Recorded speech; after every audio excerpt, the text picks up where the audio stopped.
Hello everyone Pallavita वर्ल्डले आपनालोक सकलोके स्वागतम जनाइछु। আজি মই ঠাণ্ডা ঠাণ্ডা ৰেচিপি এটা আপোনালোকৰ কাৰণে লৈ আহিছো। চাওঁচোন আহক কি বনাইছো।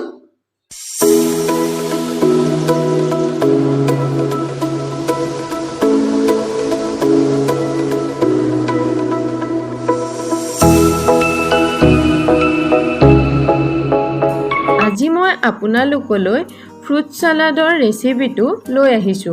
ইয়াৰ কাৰণে মই ব্যৱহাৰ কৰিছো 1 কাপ দৈ, মিডিয়াম সাইজৰ আপেল এটা, তৰমুজ 1 কাপ, কল 2টা আৰু ক্ৰীম 2 চামুচ। ফলখিনিৰ বাকলি গুচাই গুটিখিনিও গুচাই লৈছো। দৈখিনি এতিয়া মই এটা ডাঙৰ বাটিত উলিয়াই লৈছো। এইখিনি অলপ সময় মই ফেটি লম যাতে এইখিনি ফ্লপি হৈ যায়। মই একেবাৰে ঠাণ্ডা দৈ ব্যৱহাৰ কৰিছো। ইয়াত ব্যৱহাৰ কৰা দৈ আৰু ক্ৰীমখিনি যিমানে ঠাণ্ডা হয় সিমানে সালাডবিট খাবলৈ ভাল হয়। সেইকাৰণে মই একেবাৰে ঠাণ্ডা দৈ আৰু ক্ৰীম ব্যৱহাৰ কৰিছো।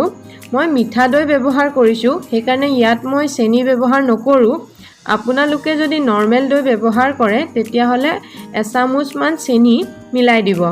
এতিয়া মই ইয়াত ক্ৰীমখিনিও দি ভালদৰে এইখিনি ফেটি লম।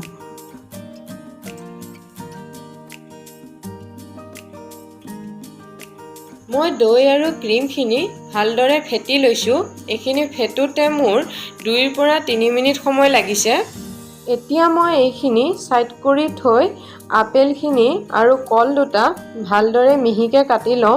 বেছি মিহি কৰিব নালাগে, কিন্তু অলপ সৰু সৰুকে কাটি লওঁ। মই তৰমুজখিনি আগতেই সৰু সৰুকে কাটি থৈছিলো, গতিকে এইখিনি আৰু এতিয়া কাটিব নালাগে।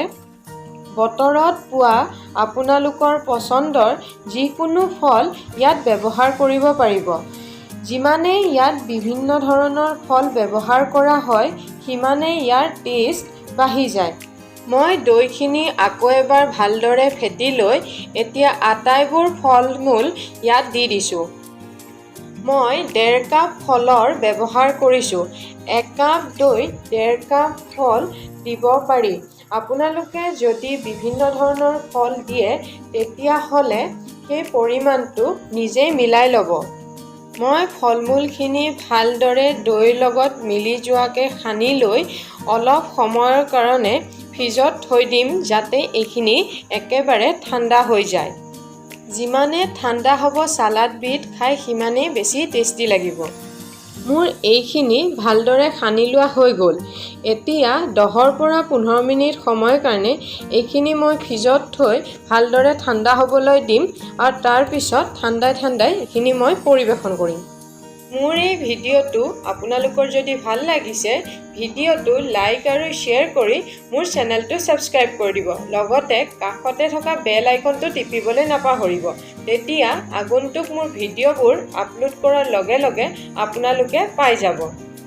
এয়া মোৰ ঠাণ্ডা ফ্ৰুট সালাড ৰেডি হৈ গ'ল। আপোনালোকে এবাৰ ঘৰত এইটো ৰেচিপি ট্ৰাই কৰি চাব আৰু কেনেকুৱা পালে খাই মোক কমেণ্ট কৰি জনাবলৈ নাপাহৰিব। আৰু মোৰ এই ভিডিঅ'টো আপোনালোকে শেষলৈকে চোৱাৰ বাবে আপোনালোকক অশেষ ধন্যবাদ থাকিল।